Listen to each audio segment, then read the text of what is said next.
Welcome to Student Housing Insight Podcast, where we are putting you in touch with the people who bring student housing to life. I'm your host, Wesley Dees. And well, guys, it's been a minute. I think early February was the last time we posted a podcast, which has been very, very well received. It was the last in the string of episodes that Greta has been doing regarding marketing and leasing. And it was fantastic. If you haven't checked it out, make sure that you dial back and check that episode out as well. But today we're doing something, we did this last year and we'll do it again, but we're talking about conferences.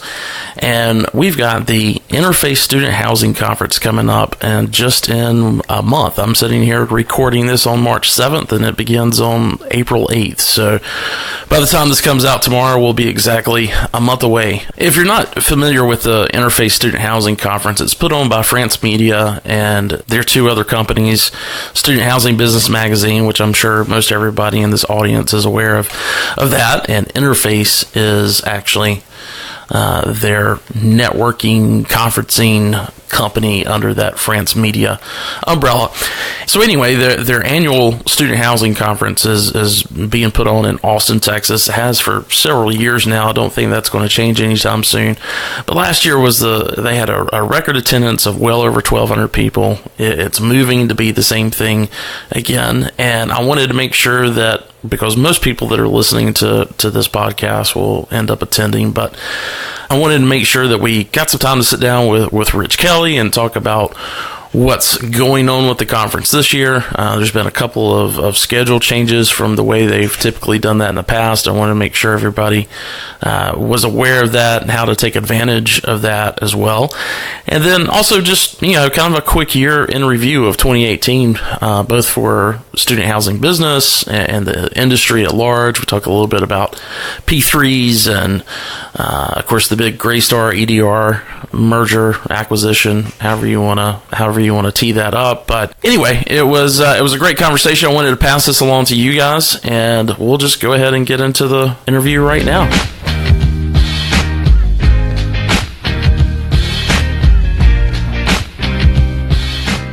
Rich, welcome back to the podcast. Thanks very much, Wes. Great to be here. Thank you very much for having me. Well, you and I got to see each other a couple of weeks ago at a conference down in Florida, and it's always good to see you, but it was also just reminded me how quick around the corner Interface in Austin is, and I can't believe it's been a whole nother year. It's just been amazing. Real quick, for everybody, that I think the last time you were on the podcast was when we were doing LeaseCon, and just give our listeners kind of a recap of what all's been going on with France Media and student housing business this past year. Sure. Well, it's been a busy year. We always enjoy chronicling the news and trends and happenings in the student housing space, and 2018 was a pretty interesting and busy year from that standpoint. So, the magazine, I think, continues to be very well regarded and very well read, and hopefully appreciated by everybody in the space. The website and our e-newsletter continue to get a lot of hits, and people look at that as kind of their daily and weekly news source and information source. Interface Student Housing last year in April was great. Actually, biggest attendance we ever had. Not that the biggest attendance is always the most important thing, but it is a sign, I think, of a healthy industry and an industry that wants to get out there and talk to each other. And then we introduced a new event, as you alluded to, called LeaseCon in September.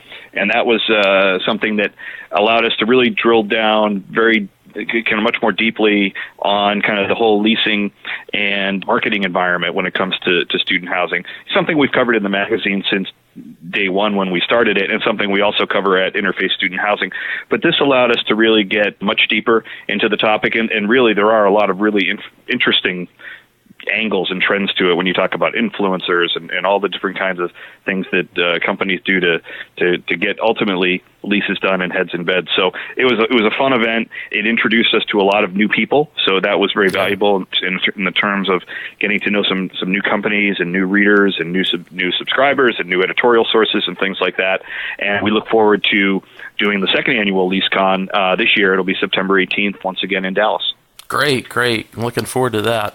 So, Rich, you've certainly got your hands on the pulse of many of the transactions and the operating trends that are happening in the student housing industry. Anything from 2018 that stands out in your mind as kind of being the most intriguing or surprising, and what kind of impact do you think it'll have on the future?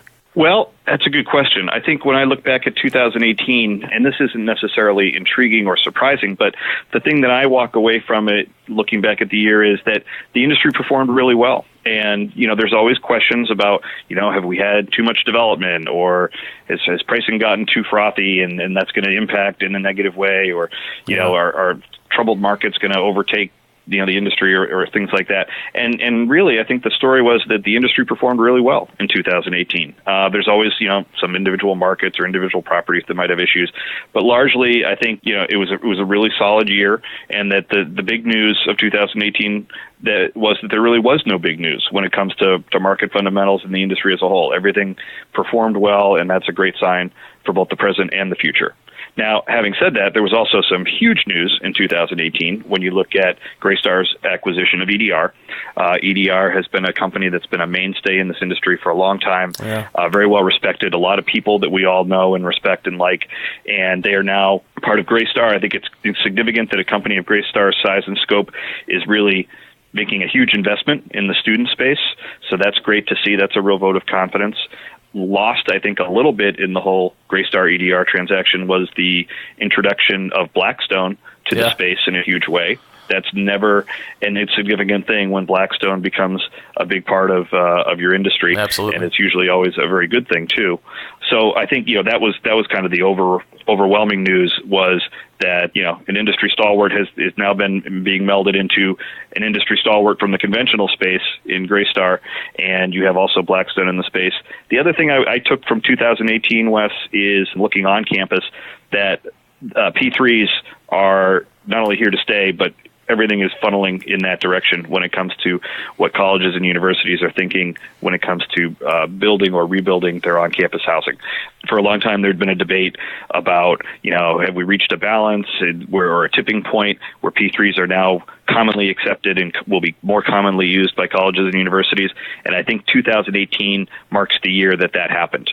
There were a number of huge RFPs, big systems, schools looking at P3s, and not only looking at, but now actually implementing and moving forward. And that's really significant. And I think that, the rock is now rolling downhill when it comes to P3s, and you're only going to see more and more. And that's a great thing for the companies in this industry who are on that side of things. And I think we'll only see more and more activity. Yeah, I could speak to that, just briefly, because, when I started on the consulting side in 2017, which is the other business that that pays the bills around here, but it was, I would say it was probably from basically April of 2017 when things got started, all the way through the end of 2017. All the projects I was working on were completely private, off-campus, PBSH. And this past year, well, I would really say since April of last year, every single project that we've worked on has either been a P3 or it's been something that, had some type of tight affiliation. That's not necessarily true that 100% of them, but 100% of the new assignments that we've received since April, that's been the case.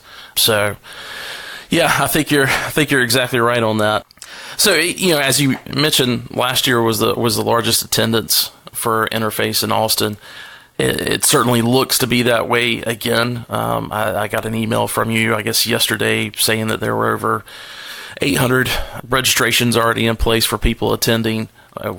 You've got 2 hotels that you had blocks at that are currently sold out, and then on top of that, the sponsorship. I've been listening to a lot of the sponsors for the podcast and things that we're doing at Student Housing Insight, and so many of them were bummed that when they reached out to get space at the exhibit hall for Interface that was already sold out. So again, it's just a testament to how great the conference is.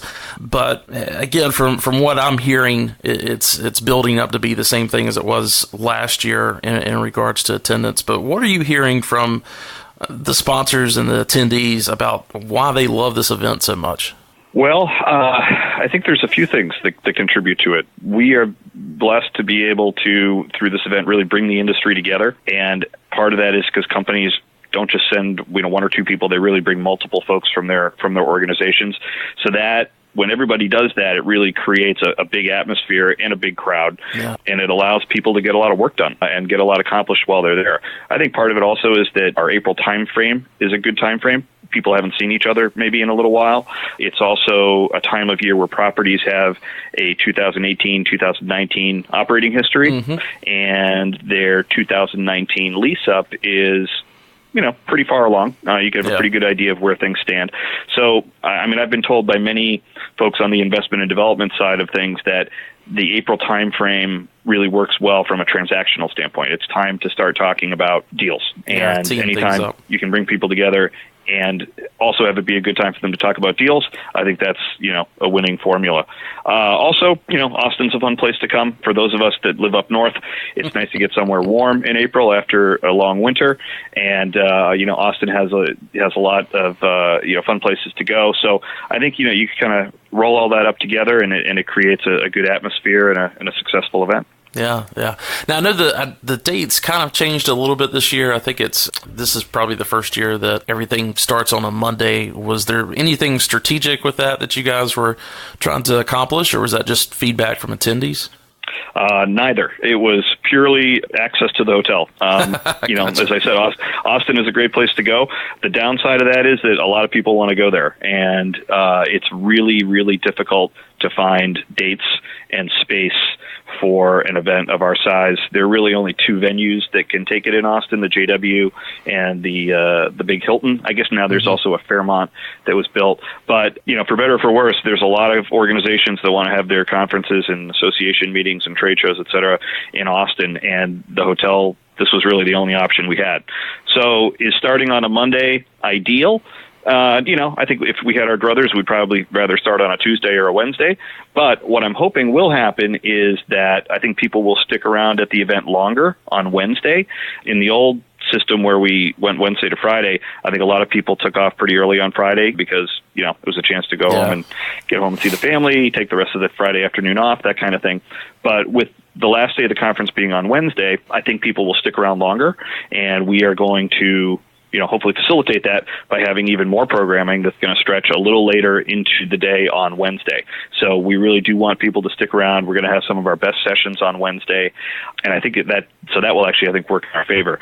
Again, I was a little worried about starting on a Monday, but a number of rooms that have been booked on Sunday night is tremendous. So that tells me that people are maybe coming in and making a weekend out of it. Yeah. We toyed with not having our golf outing, which we've traditionally had every year, because the golf outing would have to be on Monday morning. And I said, geez, I wonder how many people are going to want to, get up and play golf on Monday. But you know what? The sign up for the golf has been great. And I think people are just, they know they want to come to this event, and they're going to come in on Sunday and do some, see some people on Sunday and be ready to go Monday morning. Yeah.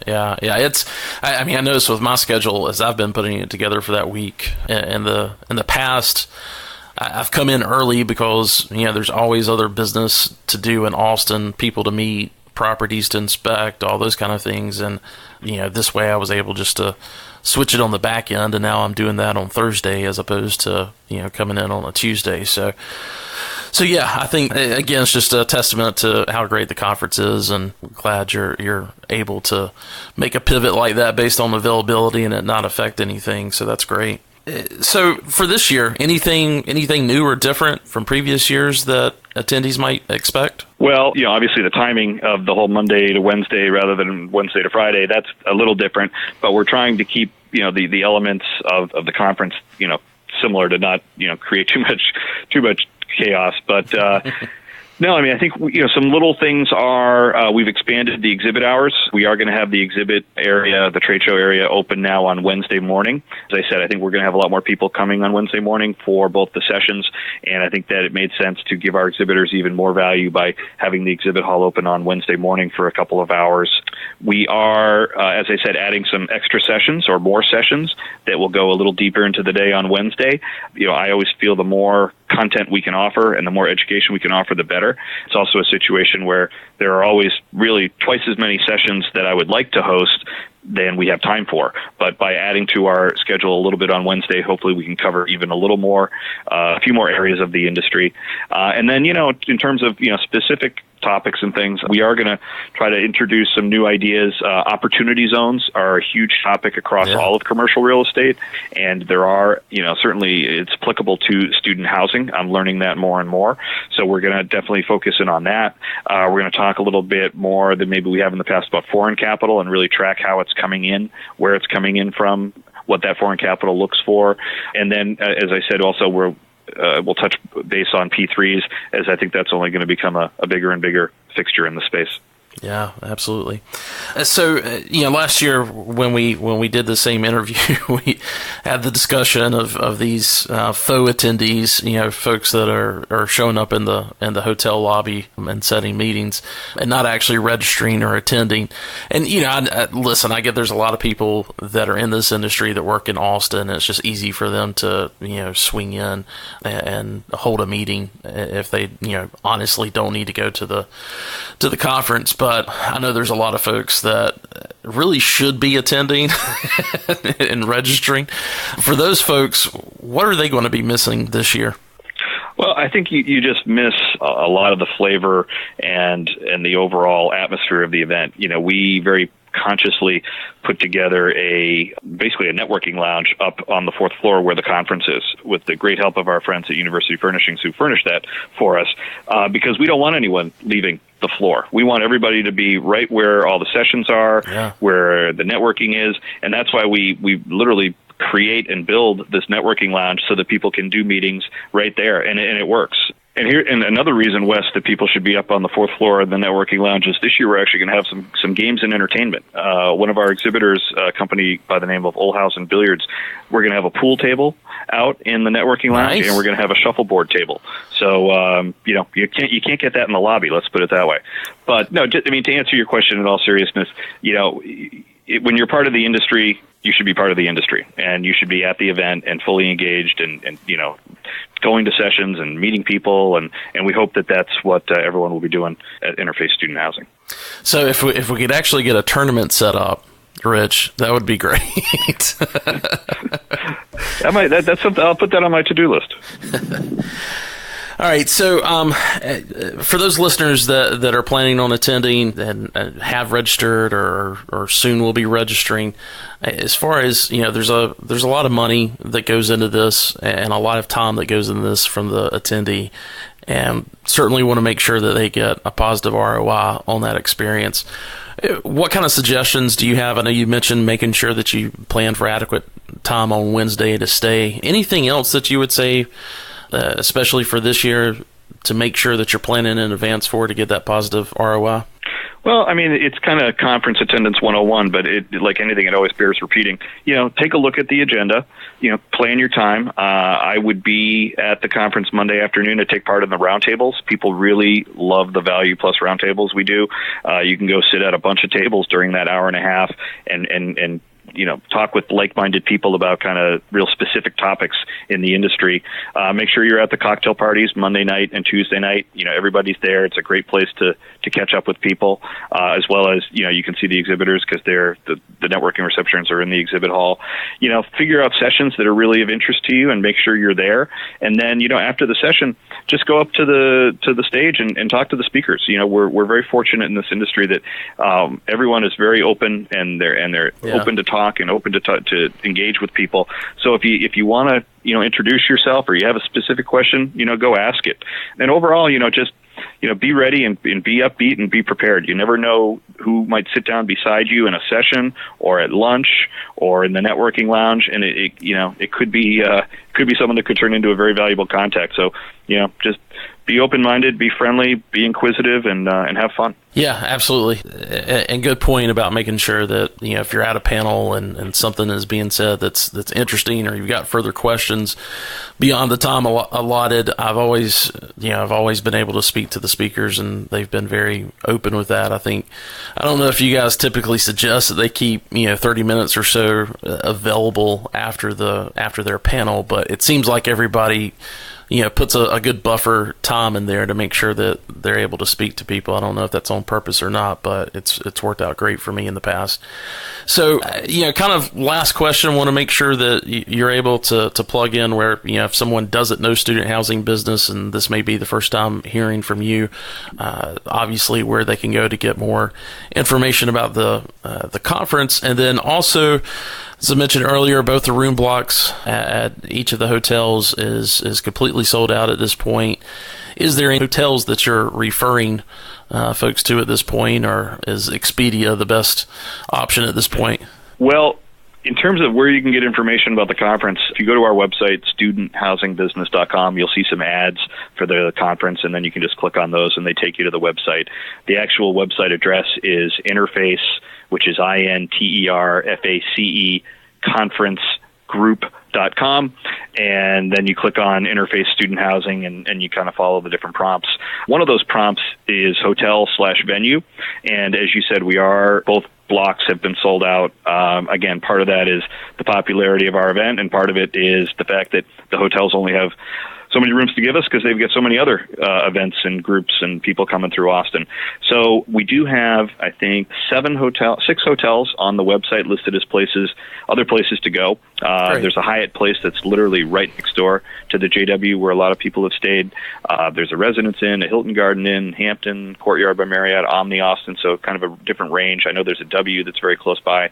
So we haven't been getting a lot of inquiries about hotels, so I think there must still be enough rooms available out there. We wish we had more at the JW and the Westin, but it kind of is what it is at this point. I will say that, sometimes people book more hotel rooms than they wind up needing, and some rooms do come back into the block or into general availability. Gotcha. So it never hurts to try the JW because rooms will become available, but it's kind of hit or miss as to what's available at what time. Do you know if they're keeping a waiting list for that, or is it just kind of hey, if you call at the right time and it's available, you'll get it? I think it's kind of call at the right time. Gotcha. We keep an eye on it too, and if we do see a number of rooms that come open, we will indicate such in our email saying, hey, some rooms have become available. But it's more just something might open up at any given time. Yeah.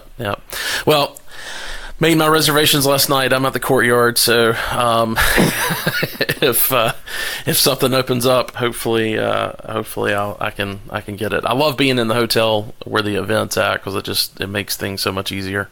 But being 20 minutes away isn't that big of a deal either. So.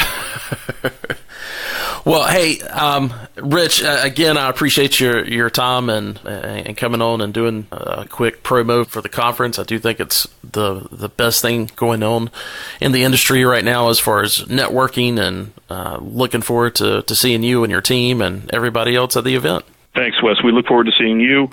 Great job with this podcast. It's been fun to see it continue to grow and flourish. And, can't wait to see everybody in Austin in early April. All right, let's keep it weird. You got it. All right.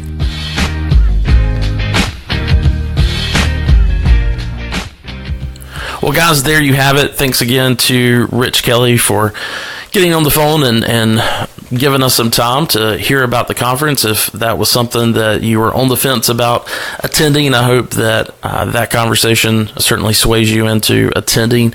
If you are attending, I hope that conversation kind of laid out some things on how you need to schedule your time and some other things to look forward to at the conference. So with that being said, I'm going to go ahead and end this here. We've actually got several podcasts that are coming out here over the next couple of weeks, and a lot of things that I'm excited about telling you guys about, and some things that are coming up this year for us. So make sure you stay tuned. We've got a podcast that we're releasing at the same time of this podcast, or within 24 hours of this podcast episode, which is covering marketing and leasing over spring break. So make sure you join us for that one, because that one is very, very time sensitive, and you don't want to miss that. All right, guys, take care.